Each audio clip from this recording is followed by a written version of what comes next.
Boa tarde a todos. Nós vamos dar início a mais uma sessão da residência médica em obstetrícia da Maternidade Escola da Universidade Federal do Rio de Janeiro. E essas sessões têm uma grande importância na formação dos nossos residentes e tem por objetivo também abrir uma discussão, um diálogo a respeito dos diversos assuntos que são apresentados. E, nesse aspecto, nós selecionamos esse tema, abortamento, tá? Tema do nosso dia a dia, que frequentemente os plantonistas, os residentes vão encontrar, se defrontar com essas situações, com essa situação, e convidamos para apresentar o professor Jorge Rezende, que é professor titular de obstetrícia da Universidade Federal do Rio de Janeiro, membro da Academia Brasileira de Medicina e diretor da Maternidade Escola da Universidade Federal do Rio de Janeiro. Professor Jorge. Muito bem. Boa tarde. Nilson, muito obrigado pelo convite. E cada aula, para mim, é um desafio, sabe? Eu não consigo pegar uma aula do arquivo, e ainda mais para uma plateia como essa de hoje. Quer dizer, o maior apreço que eu posso ter por uma plateia é essa plateia que está aqui, os nossos residentes, para quem essa sessão é destinada, e os demais convidados, staff da casa, pessoas de fora da maternidade escola que acompanham as nossas atividades científicas.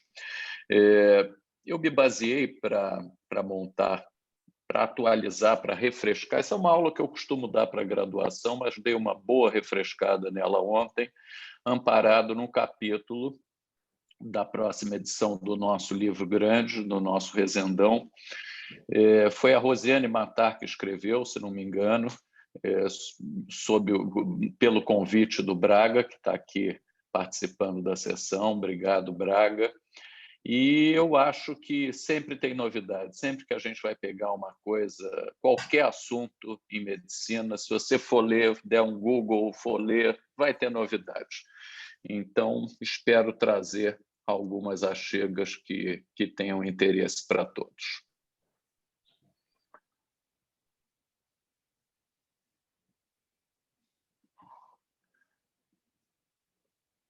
Muito bem. Está aparecendo direitinho? Sim. Tá. Tranquilo. Maravilha. Então, o assunto é abortamento, né? Que, por definição, o que é? É a expulsão ou a extração de um concepto antes de atingir a vitabilidade, ou a viabilidade, melhor dizendo, que é a capacidade de sobrevida no ambiente extrauterino. Por definição, isso diz respeito a um peso do produto de 500 gramas. Menor do que 500 gramas é abortamento, o que equivale em idade gestacional a 20 semanas de gestação, mas a definição é por peso do produto eliminado. Hoje, nessa aula, a gente vai tratar do abortamento espontâneo e não do provocado, que isso mereceria uma outra abordagem. O abortamento é um tema sempre oportuno. 75% dos ovos fertilizados são abortados. Mais da metade se interrompe antes da primeira falha menstrual, de tal sorte que a mulher nem se sabe grávida e muito menos que abortou. Mas aquelas que se sabem grávidas, quer dizer, o abortamento clínico ocorre em 10% das gestações, sendo que a grande maioria, 80%, no primeiro trimestre. Quando a gente tenta apontar a etiologia do abortamento, um aspecto fundamental são as anomalias cromossômicas fetais, que respondem por 2/3 dos abortamentos ocultos, 50% dos abortamentos clínicos. A mais frequente é a síndrome de Turner, das trissomias, principalmente a trissomia do 16, a triploidia e a tetraploidia compõem essa etiologia cromossômica fetal. É como se houvesse uma seleção natural no organismo materno, não deixando evoluir produtos alterados cromossomicamente. Daí que os fatores de risco mais comuns para a ocorrência de abortamento precoce são a idade materna avançada e a história de perda anterior. Os abortamentos precoces clinicamente reconhecidos em mulheres de 20 a 30 anos têm uma frequência de 9 a 17%. Aos 35 anos, isso sobe para 20%, e aos 40 anos, 40%. Aos 45 anos, a chance de abortar é de 80%. Na etiologia do abortamento, a gente também aponta as doenças sistêmicas, notadamente diabetes pré-existente à gestação, em especial quando existe comprometimento vascular ou uma alteração muito importante no controle glicêmico, a hipertensão crônica de longa data, descontrolada na maior parte das vezes, as infecções congênitas, toxoplasmose, rubéola, citomegalo, parvovírus, micoplasma, ureaplasma e, por que não, o Covid, e as intoxicações. Do ponto de vista de classificação, a gente pode classificá-lo de acordo com a idade gestacional em que acontece a perda. Precoce é mais frequente e a gente define aquele que ocorre até 12 semanas, e tardio, quando ele acontece entre 12 e 20 semanas. Essa classificação em formas clínicas, ou essa divisão em formas clínicas, ela é antiga e segue sendo muito utilizada. Nós vamos falar aqui da ameaça de abortamento ou abortamento evitável. Vamos falar no trabalho de abortamento ou abortamento inevitável, que pode resultar num abortamento completo ou num abortamento complicado, o incompleto ou aquele infectado. Vamos falar, eu prefiro a terminologia aborto retido, mas o jargão usual é abortamento retido. Aborto é o produto do abortamento é o ato da eliminação ou da expulsão. Abortamento retido. E vamos, por último, falar no abortamento habitual, mas eu aqui me privarei de falar sobre a insuficiência cervical, do contrário, a aula ia ficar por demais extensa. Depois, se Nilson quiser, ou enfim, acho oportuno falar sobre insuficiência cervical, que isso pode entrar no capítulo abortamento ou pode entrar no capítulo parto pré-termo. Enfim. O que é ameaça de abortamento? Ameaça de abortamento é qualquer mulher grávida que sangra e tem dor. A gravidez, no entanto, é clinicamente viável. E esse sangramento decorre, provavelmente, de um descolamento parcial da placenta, que provoca um hematoma subcoriônico. Ele, por sua vez, promove uma irritação miometrial, daí a resposta de contração uterina e dor, e o sangramento. Nem toda mulher que sangra aborta. Do ponto de vista prognóstico, fala-se metade delas vai abortar. O que caracteriza clinicamente é que as cólicas são pouco intensas. No exame obstétrico, encontramos um útero proporcional à idade gestacional e, mais importante, um colo fechado. A eliminação é apenas de sangue, não vemos membranas eliminadas e nem material ovular eliminado. E, obviamente, nós nos valemos da ultrassonografia realizada pela via transvaginal, que muitas vezes identifica um aspecto normal da gravidez, a presença do saco gestacional, e dependendo da evolução da gestação, a presença do embrião, e quando tem embrião, geralmente a gente consegue já identificar a sua atividade cardíaca. Nem sempre se consegue identificar o hematoma subcoriônico, que, para os ultrassonografistas, quantos de nós já vimos grandes descolamentos que não evoluíram desfavoravelmente e pequenos descolamentos que o passar do tempo motivou uma perda. Eu tenho um pouco de preocupação de dizer que aquele descolamento é um descolamento de melhor ou pior prognóstico, mas, em princípio, um descolamento que ocupa mais do que 50% da área do saco gestacional seria um descolamento merecedor de preocupação. Infelizmente, para a ameaça de abortamento, não existe nada muito eficiente. Não há tratamento eficaz que impeça o abortamento evitável evoluir para o inevitável. Mas algumas recomendações são sugeridas. Repouso relativo, sendo contraindicado o repouso absoluto. Então, não caírem na tentação de mandar essa gestante ficar deitada o tempo todo, não levantar para nada. Repouso relativo, ela se afastar do trabalho, ela se afastar das atividades físicas, exercícios físicos. O coito, em princípio, a gente proíbe, não porque ele determina a perda gestacional, mas, eventualmente, aumentando o sangramento, certamente vai causar mais ansiedade ao casal. Tranquilizamos as gestantes, tentando explicar as possíveis evoluções do quadro. Tirar a dor é sempre vantajoso, e para isso a gente pode usar antiespasmódico e ou analgésicos naquelas que estão sentindo cólicas. O ACOG, em 2018, orienta pela não prescrição de progesterona vaginal.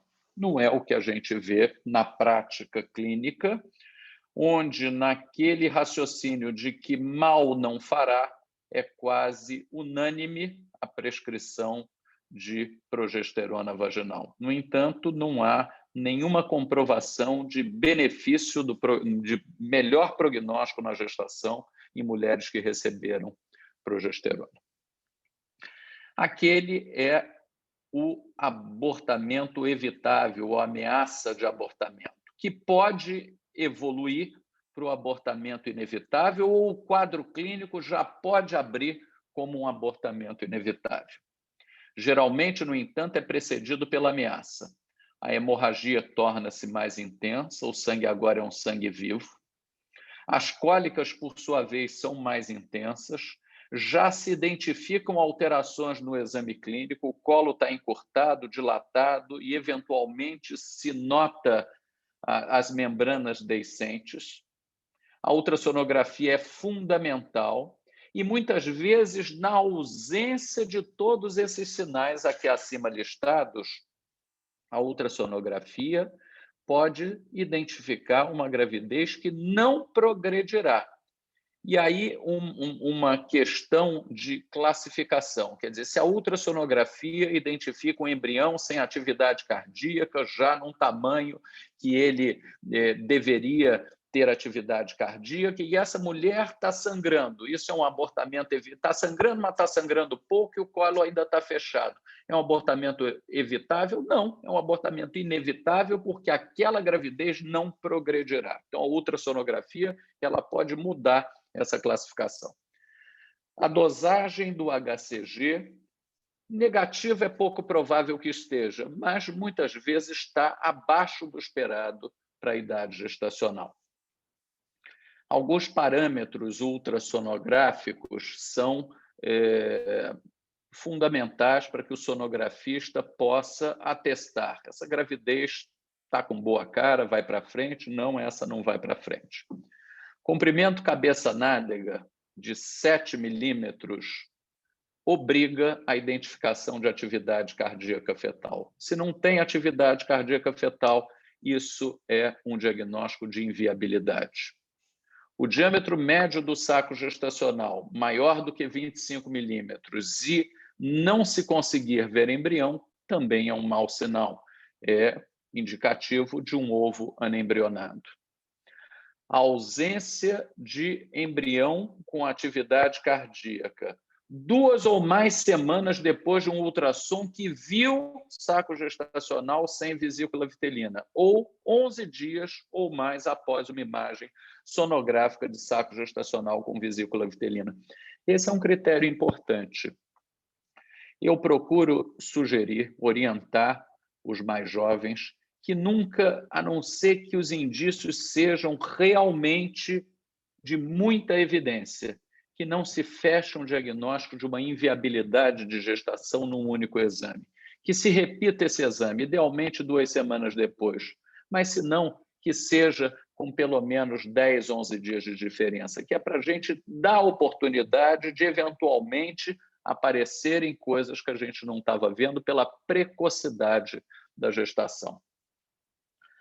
A baixa frequência cardíaca fetal, um hematoma subcoriônico volumoso, são sinais que mostram que a coisa não está andando bem. No entanto, não nos permitem caracterizar uma inviabilidade da gestação. Novamente, a orientação para que o exame seja repetido 1 semana, 10 dias depois. O abortamento inevitável nas gestações de pouca idade, geralmente até 8 semanas, ele cursa com uma eliminação completa do material intrauterino, o que nos dá agora o quadro do abortamento completo. E, subitamente, as cólicas cessam e o sangramento diminui. Confirma-se ao ultrassom um útero vazio. A espessura, eu não diria endométrio, porque não é mais endométrio, mas do revestimento uterino é menor do que 30 milímetros. E esse espessamento numa mulher assintomática não requer tratamento complementar. Nós vamos acompanhar, não há necessidade de intervirmos mecanicamente.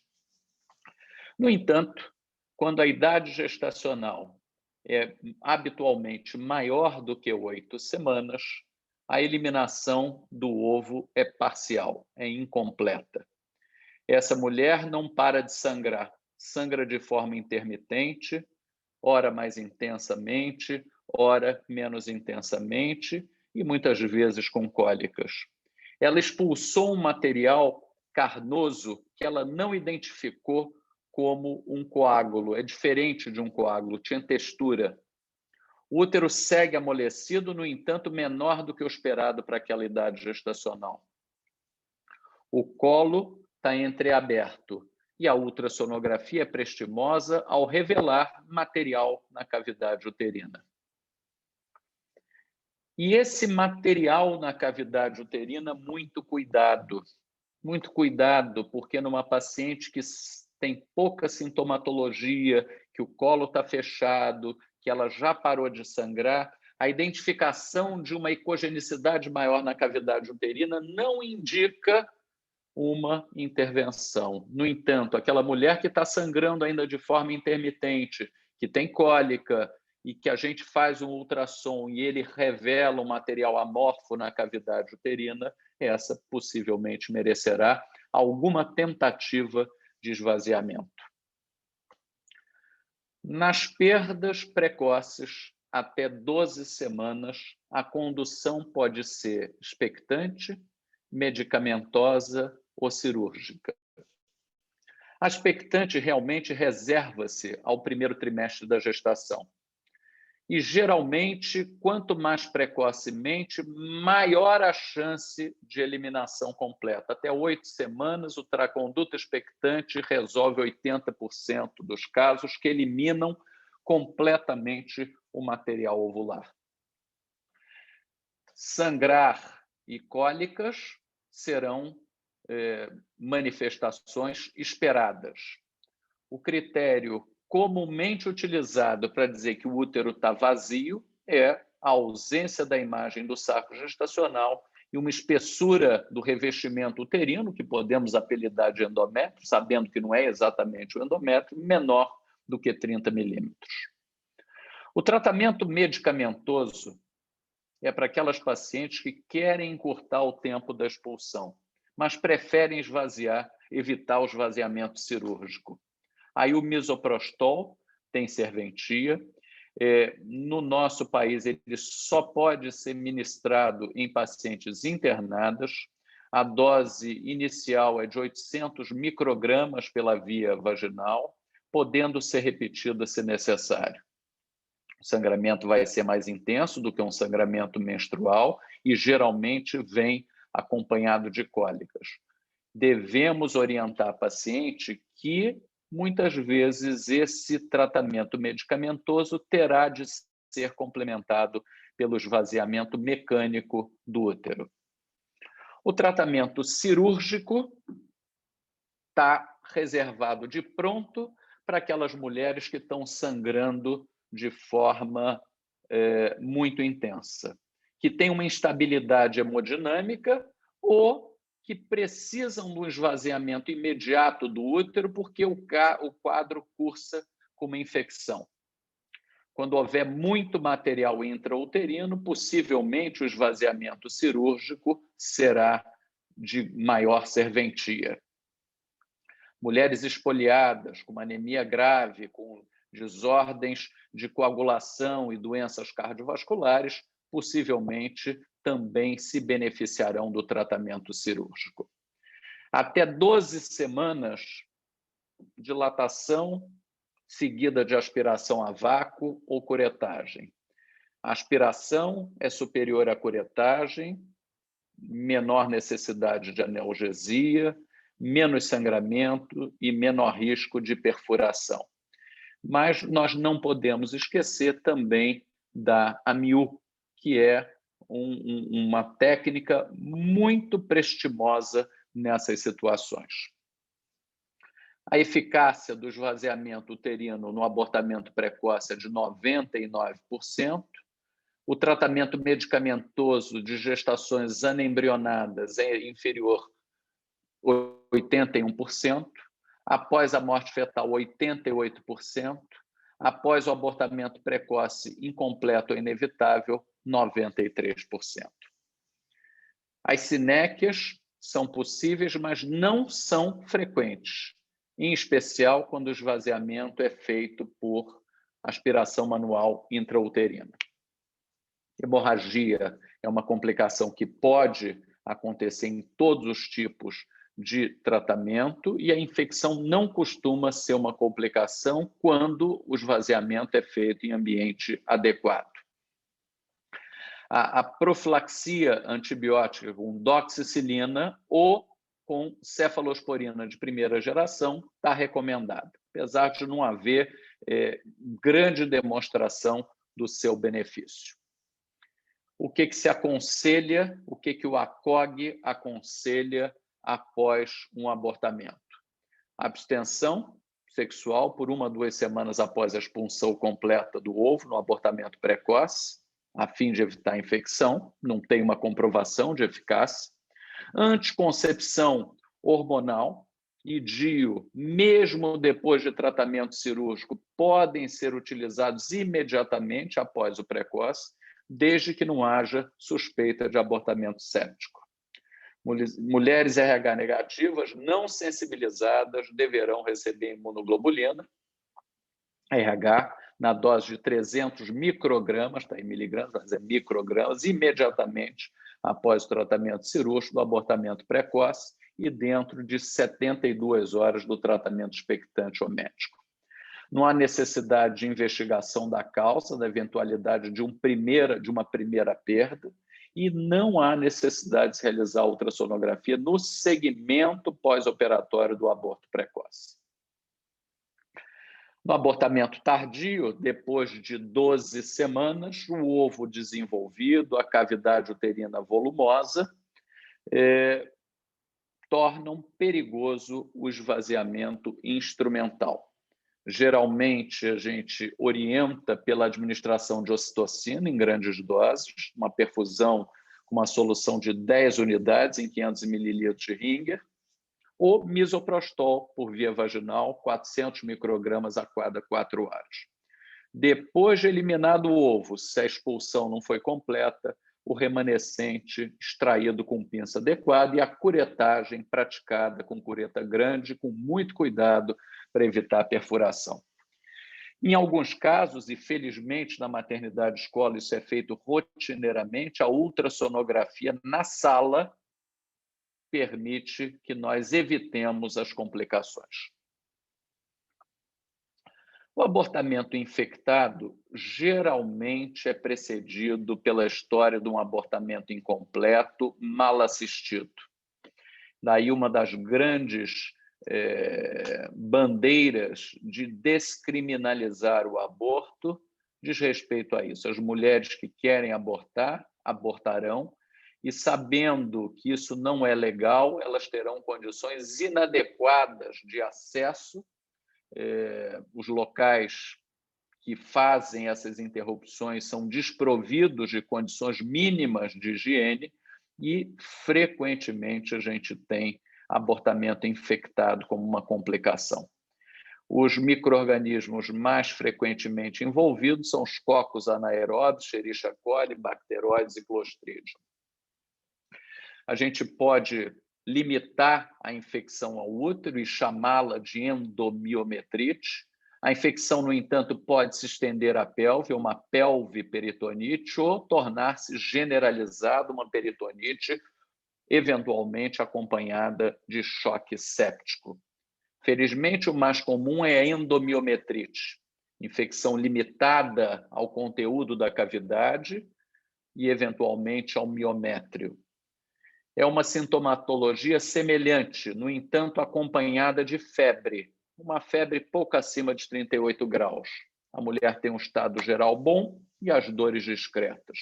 Não há sinais de irritação peritoneal e a palpação do abdômen e o toque vaginal são tolerados. É uma hemorragia escassa, o quadro clínico geralmente é dessa forma. A pelviperitonite decorre da virulência do micro-organismo e, dependendo das características do hospedeiro, agora essa infecção no miométrio atinge também paramétrios e anexos, comprometendo o peritônio pélvico.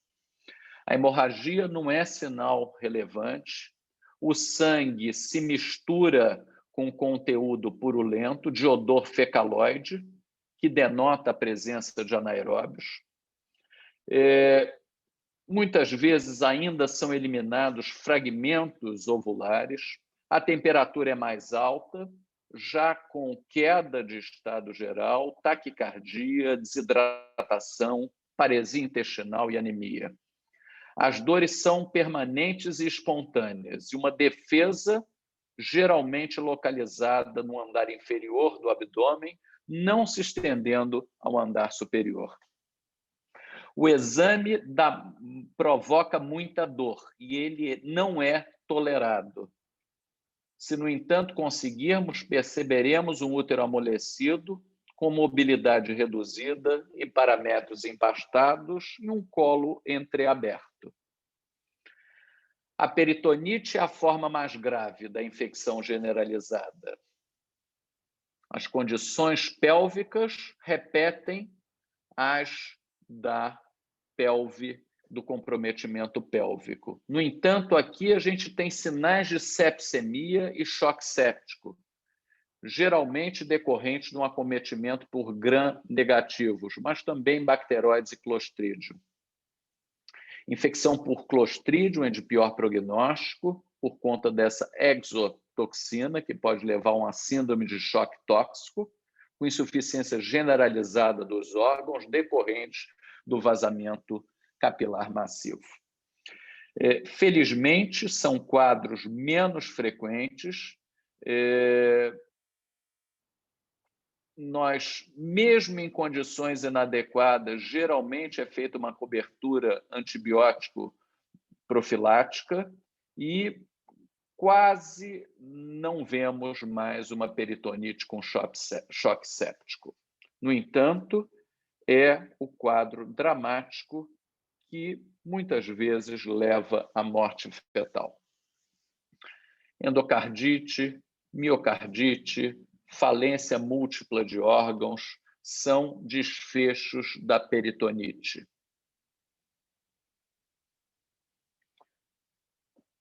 Os antibióticos, obviamente, são mandatórios no abortamento infectado, mas não adianta dar antibiótico sem esvaziar o útero. Então, o uso de antibióticos concomitante ao esvaziamento uterino é o que vai resolver, porque temos que tirar o foco da infecção. E os esquemas mais comumente utilizados são esses: clindamicina, 800 a 900 miligramas IV, de 8 em 8, mais gentamicina, 240 miligramas ao dia, em 100 ml de soro fisiológico, uma infusão em 30 minutos. Se não houver melhoras em 24, 48 horas, a gente associa ampicilina 1 grama IV de 4 em 4 horas. Esse está nos nossos protocolos assistenciais, são um recorte dos protocolos assistenciais. Na gestação do primeiro trimestre, o esvaziamento por AMIU ou dilatação e curetagem 1 hora após o início da terapêutica com oxitóxico e antibiótico. No segundo trimestre, o esvaziamento após a expulsão do feto, que pode ser com estimulação por misoprostol ou por ocitocina. A AMIU ou a curetagem por técnica convencional serão os procedimentos após a expulsão do feto. Não esquecer de fazermos a inibição da lactação em gestações mais avançadas.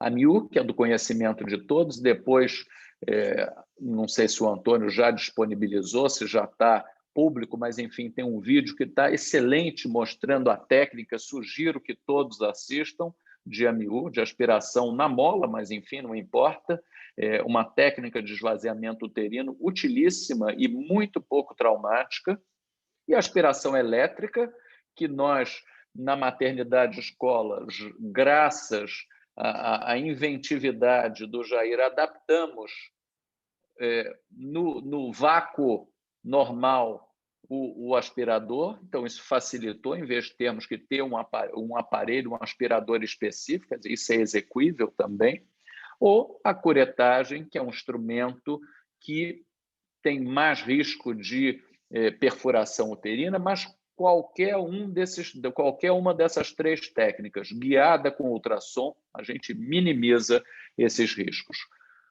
As pinças de ovo, que são menos traumáticas, a curagem, que é o descolamento do material com a mão, e a seguida de curetagem. São todas técnicas de esvaziamento uterino.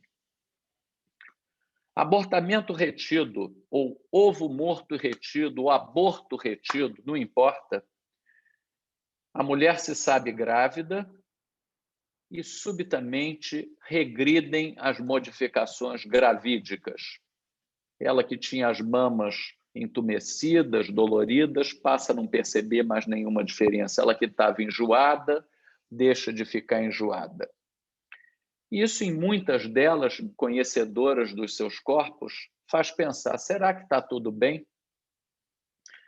A preocupação com o distúrbio de hemocoagulação é lícita quando a retenção do material é muito prolongada, mais de 4 semanas. É pouco provável que isso aconteça. Volto a alguns parâmetros fundamentais, já que o diagnóstico é muito ultrassonográfico para confirmar o quadro de ovo morto retido. Então, o que permite o sonografista atestar a inviabilidade da gravidez? Um embrião que mede mais de 7 milímetros sem atividade cardíaca, um saco gestacional de mais de 25 milímetros sem embrião, caracterizando um ovo anembrionado. E, preferentemente, um exame espaçado de 2 semanas do anterior que não identifica alterações evolutivas esperadas nessas 2 semanas, principalmente numa gravidez precoce. A ausência de atividade cardíaca, principalmente quando a gente tem o Doppler colorido, isso fica mais fácil de identificar. O diagnóstico de ovo anembrionado, onde a gente não vê, por definição, não deveria ver nem a vesícula vitelina, do contrário, mas aí já é um sofisma de patologia, né? Se é embrionado ou não embrionado, mas em vesícula vitelina não faria parte do quadro do ovo anembrionado. E aí uma curiosidade para os mais jovens: esse ovo cego, né, que é um jargão ultrassonográfico, o pessoal antigo, esse é um ovo cego. O que é ovo cego? O Montenegro, que fazia leitura dinâmica, uma vez leu um artigo Blighted Egg e traduziu, lendo rapidamente, achou que fosse blind egg, e ele traduziu como ovo cego. Como ele foi o precursor da ultrassonografia no nosso meio, ficou a terminologia ovo cego. Não tem nada de cego, é ovo anembrionado, mas virou um jargão ultrassonográfico, ovo cego. Isso vale aí para a turma jovem que talvez não saiba a origem dessa nomenclatura. Aspiração uterina, precedida pela profilaxia com doxiciclina, e as doses de misoprostol no primeiro e no segundo trimestres. Essas doses de misoprostol já estão bem honestadas, de acordo com recomendações da FIGO, a depender da idade gestacional, com menos de 13 semanas, entre 13 e 26 semanas e com mais de 26 semanas, e o uso no pós-parto. Não há necessidade de que nos detenhamos nessa tabela. Como também acredito já ter justificado na minha fala até então, tudo que está resumido nessa tabela que faz parte dos nossos protocolos assistenciais. As diversas formas clínicas de abortamento e as suas diferenças em relação a sangramento, dor, febre, quais são os achados no exame especular, como é que está o orifício interno do colo e os achados ultrassonográficos. Mas vamos nos deter nesses minutos finais no abortamento habitual. E eu vi, Antônio, que já foi denominado, e possivelmente essa é a nova nomenclatura sugerida, abortamento espontâneo de repetição. Então, abortamento espontâneo de repetição, por definição, desde 2013, Sociedade esse trabalho que é da Sociedade de Fertilidade Americana definiu como 2 ou mais perdas. Até então, a justificativa eram 3 ou mais perdas. Isso caiu para 2 ou mais perdas. O que muda? O que muda é que a investigação, se houve 2 perdas, a gente já tem obrigação de investigar. O abortamento habitual incide em 2 a 5% das gestações, enquanto que o esporádico acontece em 10% das gestações clinicamente reconhecidas. Então, ele tem uma incidência menor, mas ele é dramático. Então, aqui os 5 principais grupos de causas de abortamento habitual. Anormalidades cromossomiais balanceadas do casal, são as translocações no homem ou na mulher. Doenças endócrinas da gestante, hipotiroidismo, síndrome dos ovários policísticos e diabetes descompensado. Anomalias uterinas, sinéquias, pólipos, miomas, nitidamente os miomas que têm um componente intramural, os miomas volumosos, e talvez aqui o mais interessante, que mereça uma investigação, que muitas vezes é uma novidade, não teve um diagnóstico mais cedo, são as septações uterinas, que fazem parte daqueles defeitos de fusão milleriana. A insuficiência istmo-cervical, que eu propositalmente tirei dessa fala de hoje, e as trombofilias, notadamente a síndrome anticorpo antifosfolipídio, a SAF.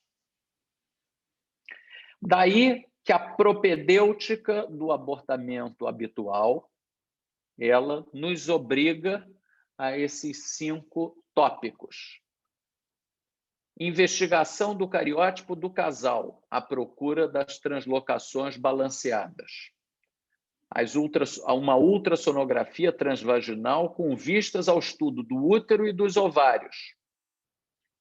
E aqui muita atenção, porque nem sempre o exame convencional é capaz de identificar o útero septado.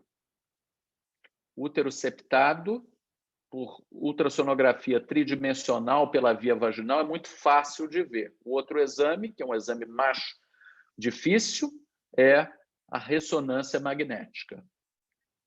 E a síndrome dos ovários policísticos também já vai se deixar antever por ovários aumentados em volume, cheios de cistos, enfim. A pesquisa dos anticorpos, lúpus anticoagulante e anticardiolipina, anti-beta-2 glicoproteína, fazem parte da pesquisa da SAF. A pesquisa do hipotiroidismo é pelo TSH e anti-TPO, na tentativa de fazermos o diagnóstico de uma tiroidite. E ainda na investigação da SAF, a dosagem de testosterona livre e total. São esses, e apenas esses, os exames honestados na propedêutica do aborto habitual. E o que se recomenda como medidas terapêuticas nas perdas de repetição? O aconselhamento genético nas alterações cromossômicas do casal e, algumas vezes, a opção por fertilização in vitro com diagnóstico pré-implantacional. Na insuficiência luteínica, administração de progesterona vaginal, 200 miligramas ao dia, 2 a 3 dias após a ovulação, até a transferência lúteo-placentária entre 7 e 9 semanas. Se os fertileutas lerem essa frase, darão risadas, porque 200 miligramas ao dia é nada. Essa turma da reprodução dá 800 miligramas ao dia, ou mais, dá 200 miligramas 4 vezes ao dia. O ACOG, em 2015, é favorável à utilização de progesterona no abortamento habitual, mas existem estudos que não concluíram ser essa progesterona prestimosa. Não aumentou a taxa de nascimentos vivos. Levotiroxina, no hipotiroidismo, na síndrome de Hashimoto, na tiroidite de Hashimoto, desde que o TSH esteja elevado.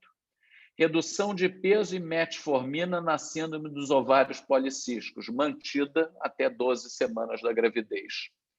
Enoxaparina e aspirina em baixa dose, na SAF. 70% de tratamento com bons resultados. Nas triplo positivas, às vezes necessário o tratamento com hidroxicloroquina. A ressecção esteroscópica do útero septado e no mioma intracavitário teriam lugar nessa mulher que tem perdas. Os úteros bicornos, em princípio, não se beneficiam de correção cirúrgica prévia a uma próxima gravidez. E aqui botei em negrito, porque na atualidade não existe recomendação do tratamento da mulher contra transfusão de linfócitos paternos, nem administração de imunoglobulina intravenosa. Também não há evidência suficiente para indicar o uso de intralípide EV ou de heparina de baixo peso molecular universalmente, como nós temos visto acontecer. Outro dia, conversando, porque uma coisa é o que está no livro, uma coisa é o que a gente preconiza nos ambientes acadêmicos como esse, e outra coisa é o que a gente vê no consultório. Conversando com um amigo de grande clínica privada da reprodução. E ele me disse: Jorge, eu sei que nada adianta, mas a gente faz tudo que tem disponível. Vocês, então, reflitam se essa é uma boa conduta. Um alento. Aquela mulher que nós fizemos, que é uma perdedora, principalmente quando tem 3 ou mais perdas, que nós fizemos a investigação e que nada foi encontrado, é chamada de abortadora habitual, mas inexplicável, um abortamento inexplicável. Ocorre em mais de 50% dos casais com exames negativos, mas olha que interessante, 70% das mulheres com abortamento habitual inexplicável têm uma gestação subsequente normal. E recomenda-se que antes de uma nova concepção, essa mulher tenha uma mudança no estilo de vida, com exercícios moderados, com perda de peso, com suplementação de ácido fólico, com a parada do tabagismo e com a moderação do consumo de cafeína e de álcool. São essas recomendações e, felizmente, paradoxalmente, apesar dela já ter tido mais de 3 perdas, a chance é de dar certo numa próxima tentativa ou numa seguinte. Eram essas as considerações. A aula, acredito, esteja nessa nuvem aqui, nesse Dropbox, eu botei ontem, acho que está, e vou, então, encerrar o compartilhamento e a gente vai para alguma eventual pergunta.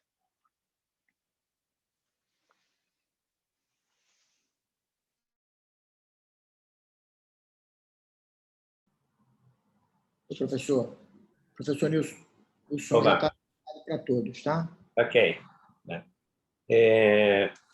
Acho que, como era de se esperar, né, a apresentação do professor Jorge foi bastante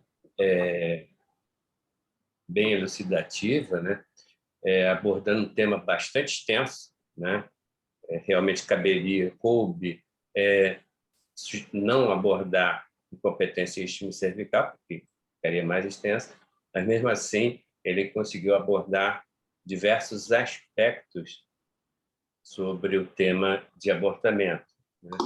Eu gostaria de ressaltar algumas falas do professor sobre, né, o abortamento inicial, né, a ameaça de abortamento, né, sobre a recomendação de repouso, que a gente vê muito frequentemente a recomendação de repouso absoluto, coisa que a gente, né, sabe que é prejudicial até para a gestante. A prescrição de progesterona de uma forma indiscriminada, realmente assim, parece que a gente aprende, né? Tudo tá escrito, está bem esclarecido hoje em dia sobre a progesterona, mas ainda se continua prescrevendo progesterona para perda gestacional, né? E em relação à perda gestacional de repetição, eu acho que esse último slide, né, apresentado é assim, fundamental para que a gente consiga entender essas condutas em relação à perda gestacional de repetição, né? Mesmo diversos trabalhos têm mostrado que, mesmo que a gente não faça nada, né, uma grande percentual, 75% dessas pacientes vão engravidar e vão ter sua gestação sem que a gente faça nada. E alguns autores até falam, basta um carinho, uma atenção que essa paciente vai engravidar e vai ter o seu filho. E é nesse ponto que alguns especialistas dedicados à reprodução humana, especialistas em reprodução humana, utilizam diversas medicações, como o Jorge falou, né? Eu faço tudo que for possível, né? Prescrevo tudo para essas pacientes, mas e aí ele chega à conclusão que deu certo, né? Eu fiz e deu certo. Eu fiz enoxaparina, fiz de tudo e deu certo. tem alguns que prescrevem até corticoide para essas pacientes, né? E, baseado nesse aspecto de que a paciente vai engravidar, mesmo que a gente não faça nada, então se passa a tirar conclusões de situações que realmente não têm embasamento científico, tá?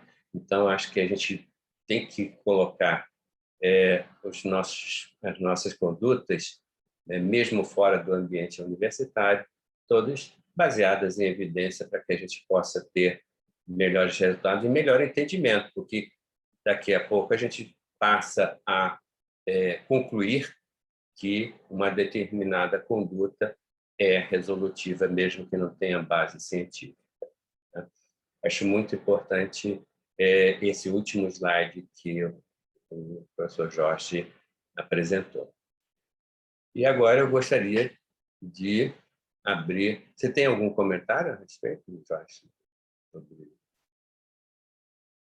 Acho que está fechado o seu microfone. Agradeço as tuas palavras e realmente é um desafio.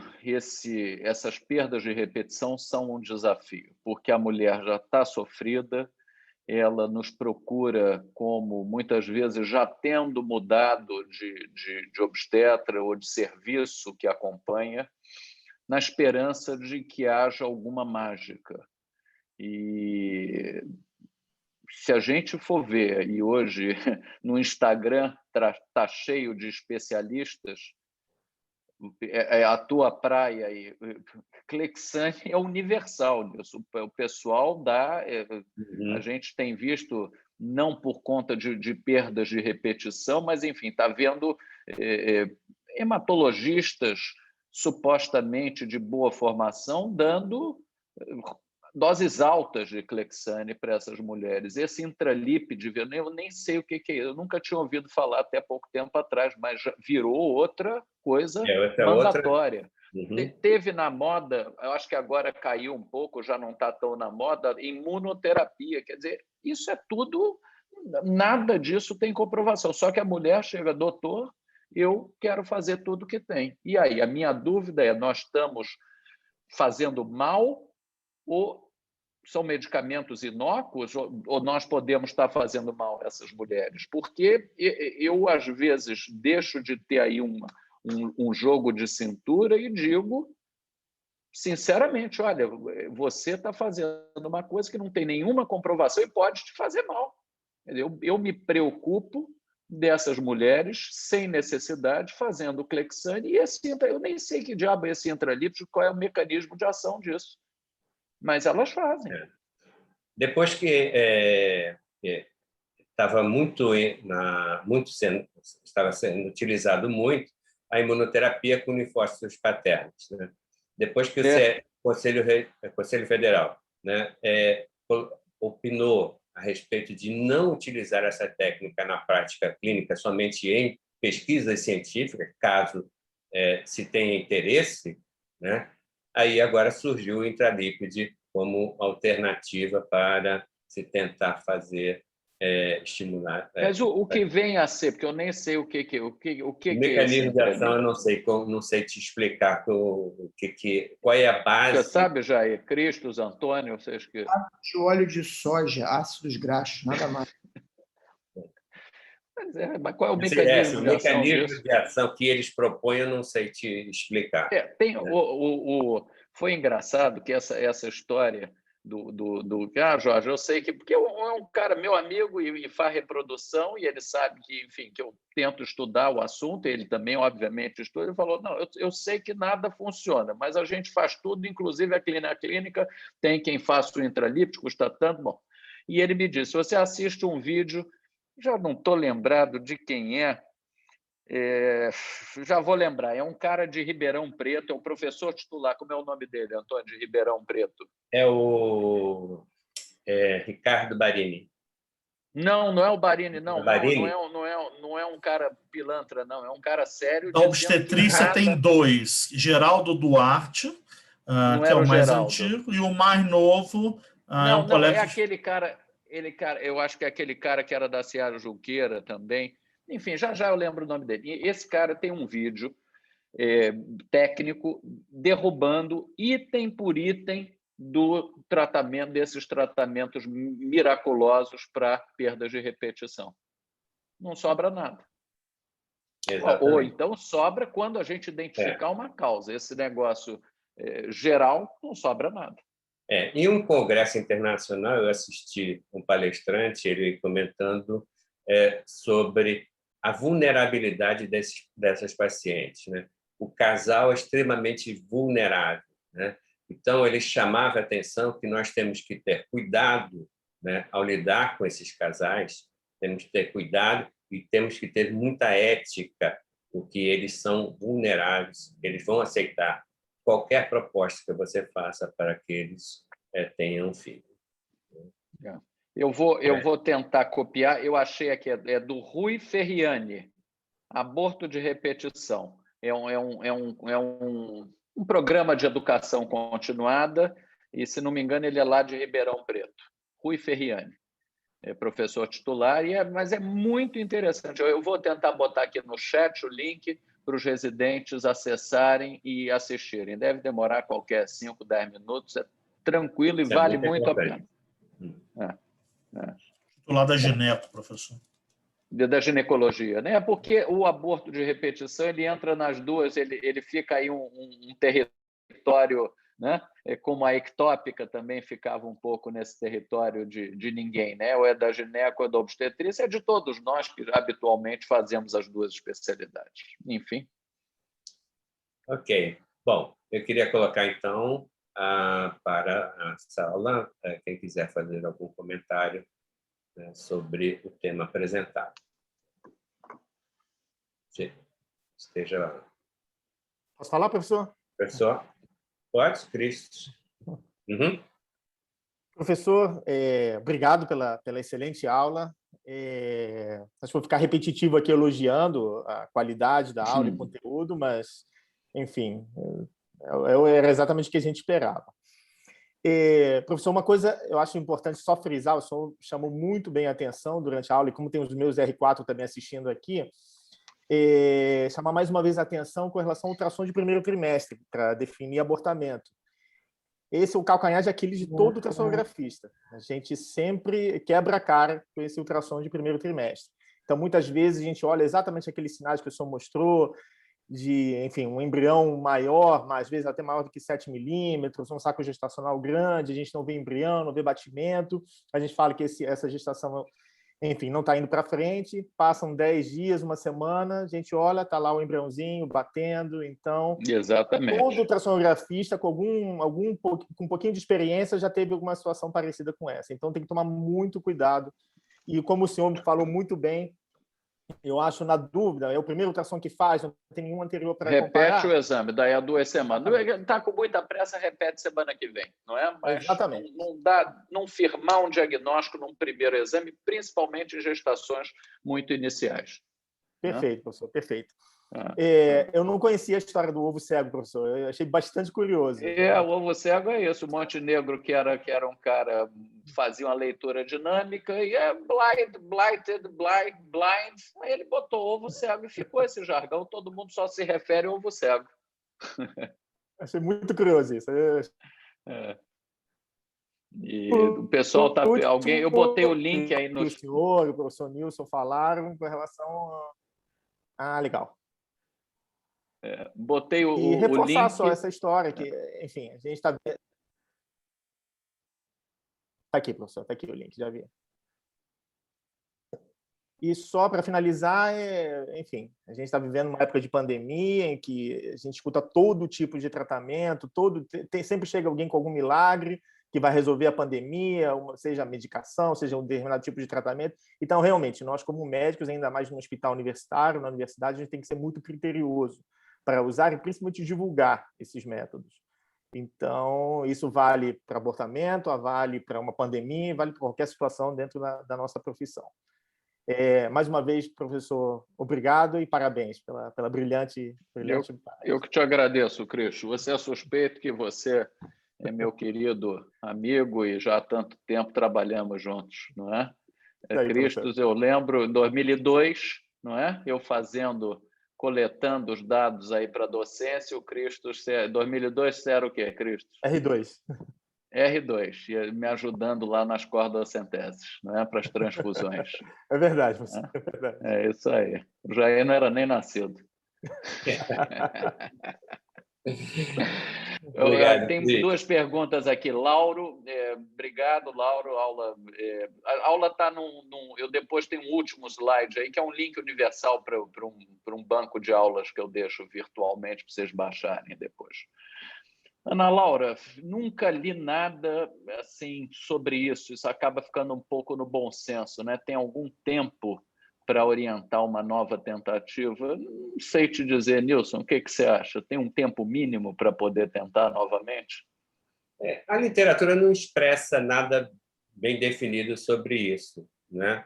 Mas eu creio que, em termos de abortamento, acho que se 3 meses após um abortamento, acho que Mas por que esse número mágico assim? Se o útero já está no tamanho, eu sei lá. Não, acho que mais para diminuir as alterações gravídicas, né? Não o volume uterino. Para zerar. Tá? Eu acho que seria um tempo razoável, mas a literatura não fecha nenhuma. Eu nunca li nada assim, dizendo pode ou deve tanto tempo depois. Não. Lembrando aqui, fazendo uma alusão ao finado professor Mário Brocchini, na dúvida, na obstetrícia, se tiver dúvida, põe 3, 30 ou 300. Ele falava isso. Então, 3 meses é a tua sugestão, ou 3 dias ou 3 semanas, Jair? Não, ele falava tudo isso. Na dúvida, 3 ciclos. 3 ciclos. 3 semanas seria pouco, 3 anos seria muito, né? Então, ok. Em relação até ao pós-abortamento, achei interessante também a abordagem que você falou a respeito do DIU pós-abortamento, né? E acho que é uma oportunidade muito grande que a gente tem, né, de fazer a contracepção, né, propiciar essa contracepção da paciente, né, com risco até menor de perda, né, de eliminação do DIU, e a gente não utiliza, né? É claro que a gente tem que excluir as possibilidades de infecção, mas é uma oportunidade, né, muito grande de se iniciar uma contracepção para essas pacientes. Eu queria também parabenizar aí pela apresentação. Acho que, obrigado, Antônio. Quando o professor titular vai dar uma aula, acho que todo mundo ganha quando assiste, né? A gente aprende. Engraçado que eu sou um cara que não costumo me assustar com aula, mas essa aula eu ontem estava domingo e tudo, um domingo ensolarado, eu falei, eu vou preparar essa aula porque a plateia ali merece uma aula preparada. Muito boa, muito bom. A professora tinha assim, algumas coisas para falar, né? Mas acho que todo o Cristos comentou brilhantemente essa questão dos aspectos éticos da prescrição médica, né? Acho que esse é talvez um dos pontos mais importantes da sua fala, né? Acho que o que está em jogo mesmo isso é o cumprimento da ética médica, né? Se nós estamos dentro de um protocolo de pesquisa, eu acho que isso se justifica. Agora, fazer um tratamento de 5, 10 mil reais com pool de esperma para fazer imunoterapia para abortamento de causa imunológica não me parece estar dentro dos melhores padrões éticos, né? Mas porque vira um filão, né? Isso vira um filão né? Mas um filão rasteiro, sabe, professor? Assim, porque eu acho que filão é ter uma boa clínica baseado em boas condutas, em experiência. Eu acho que isso é filão, o filão no melhor sentido. Agora, fazer um filão de picaretagem, acho que é muito ruim, né? Eu teria mais 2 pontos a comentar, professor. O primeiro deles é sobre o abortamento infectado, né? Acho que isso é um tema importante da especialidade, né? A infecção é a terceira causa de morte materna, né? E aí eu não consigo não lembrar do Ignaz Philipp Semmelweis, que traz aí os primeiros conhecimentos da importância da lavagem das mãos. Então, como são residentes que estão chegando, né? Lembrar os 5 momentos que a Comissão de Controle de Infecção Hospitalar fala da importância dos momentos da lavagem das mãos, antes de examinar um paciente, após examinar um paciente, ao ter contato com superfícies próximas do paciente, antes de fazer procedimentos que são assépticos e após ter contato com secreções dos pacientes. Então, é fundamental a lavagem das mãos. E, junto a isso, eu queria trazer a mensagem do adorno zero. Existe uma NR 32, que é uma norma regulatória, que diz que o hospital deveria ser adorno free. Então, adorno lace, pulseira, relógio, cordão, brinco. Evitar ter esses adornos, principalmente se você está numa área de assistência, né? Muitas vezes as pessoas fazem hoje parto sentado, no chão, não se paramenta apropriadamente. A curetagem uterina, o esvaziamento uterino, par, são procedimentos que requerem um grau de antisepsia, asepsia, para proteger os pacientes, né? Mas talvez a fala mais importante que eu tenha para trazer é da conduta expectante no abortamento que já ocorreu, né? As falas, elas são muito centradas assim: olha, a gente te acompanha, daqui a 30 dias, se você não eliminar, você volta, a gente faz uma nova ultrassonografia. E eu queria trazer a perspectiva para os casos de conduta expectante no abortamento retido, que por trás desse cordeiro pode haver um lobo, e esse lobo se chama mole datiforme. Então, me parece muito apropriado, numa conduta conservadora no abortamento, onde eu não vou ver essa paciente, que ao menos eu monitore à distância, semanalmente, os níveis de HCG. Porque é esperado que, numa evolução da gestação, que é o que eu espero para esse abortamento, que esse HCG caia. Ao revés, se esse HCG não cair, eu posso estar diante de uma mole datiforme que a ultrassonografia não teve tempo de diagnosticar, tão precoce foi a avaliação da perda gestacional. Então, o acompanhamento com o HCG ele pode ser bastante interessante para o cuidado com a paciente. No mais, reforçar aí a aula excepcional em que todos nós ganhamos de participar, professor. Obrigado, Antônio. Nesse HCG aí, você sugere uma dosagem intermediária em quanto tempo?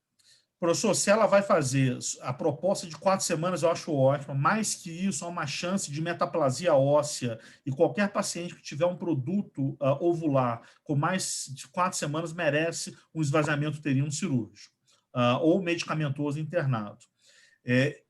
Acho ótimo que esse HCG seja feito semanal. Então, faz a consulta, viu que ela teve uma perda, dá 4 pedidos de HCG e pede para ela mandar os resultados por WhatsApp. Ela vai, cola os exames, vai te mandando, você vai vendo a queda e vai ficando tranquilo. Ao revés, esse HCG sobe e isso antecipa a necessidade de interrupção cirúrgica da gravidez. Muito bem. Jair. Ok.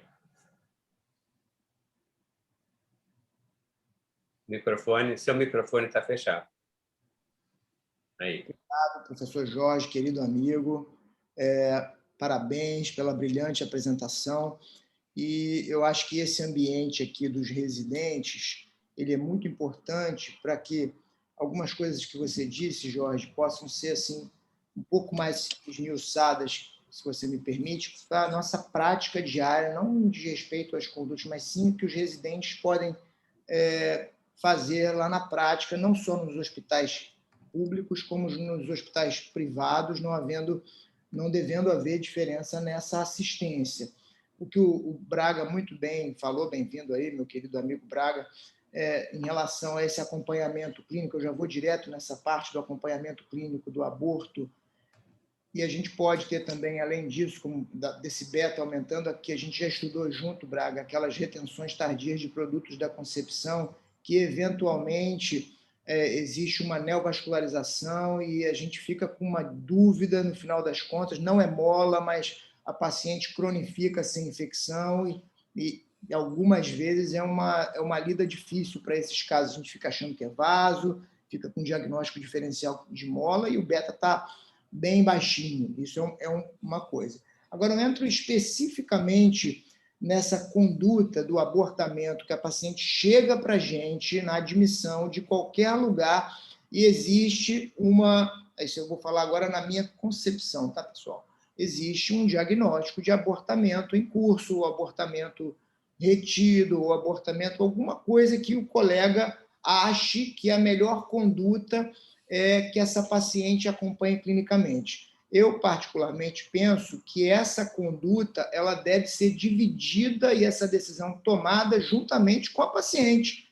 Porque se for, na maioria das pessoas que estão ali, a pessoa não vai querer prolongar essa situação para que volte daqui a uma semana, duas. Quem que quer ficar com aborto uma semana, 2 semanas? Se na clínica privada a gente bate nos nossos colegas para que isso não aconteça, porque vem ouvidoria para o hospital, porque a paciente infecta, porque ela sangra, porque ela perde trabalho, né? Ela diminui sua capacidade laborativa. Não é no hospital público que a gente tem que fazer a paciente simplesmente porque você quer, que você tem o poder sendo plantonista. Não, semana que vem a gente vê de novo. Não, eu acho que não é para ser assim, não deve ser assim. A gente fala isso com o nosso corpo, do nosso staff na maternidade escola, que a paciente deve compartilhar dessa decisão, porque isso tem ônus. Agora, se tem aquela coisinha pouca e ela concorda com isso, o que você quer, o que você acha legal, aí tudo bem. Como a gente cansa de ver a paciente voltar e não ter mais nada, desde que ela fique amarrada. Olha, você vai voltar semana que vem com a gente aqui, e aí a gente vai ver uma nova ultrassonografia. Eu canso de ver a paciente, olha, acabou o seu problema, você não vai precisar fazer nenhum procedimento, está curada. Ela fica feliz da vida. Agora, se ela não está satisfeita com isso é um ponto a ser tocado. Eu vou emendar a falar tudo, tá bom, Jorge? Só para rapidinho, algumas coisas, basicamente em relação à parte da ultrassonografia, que eu estou mais afeito, né? Esse ultrassom, tanto perioperatório como pós-operatório, ele é de muita valia também. Aqui na maternidade, já há muitos anos, a gente preconiza que todos os esvaziamentos sejam guiados por ultrassonografia, como você muito bem disse. Isso traz segurança. Não me lembro da última vez na maternidade escola que a gente teve um útero furado, pessoal, porque a gente faz isso guiado por ultrassonografia. E esse ultrassom pós-operatório, ali você passar, de repente, o vaginal para ver se sai tudo que ele tem, uma acurácia melhor do que o abdominal, também acrescenta.